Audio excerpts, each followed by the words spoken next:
That leads me to an aside. I would have to think that perhaps one of your favorite pastimes over the course of the last year, with all of the extra viewing time and no touring, is watching music documentaries. I imagine you must have been glued to the set watching this stuff.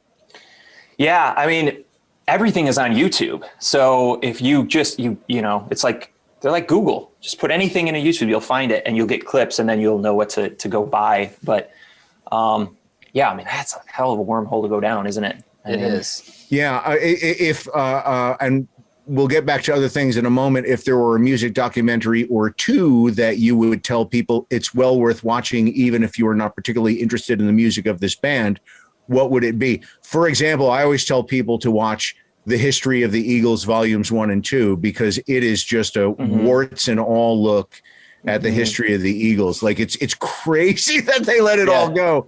But they did, which I think is an awesome thing for the Eagles. Yeah. What about you guys?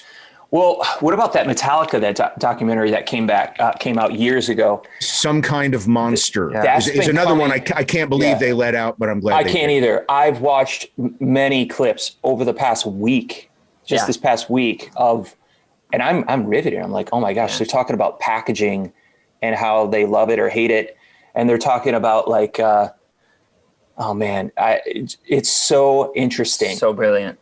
And you're right. Like I'm shocked too that they put that out. I mean, it was, you know, but you gleaned so much from it as a band, and you know, obviously they're doing it at a different level than almost everybody, but that doesn't matter. We're all essentially doing the same thing, and you gain so much from it for sure.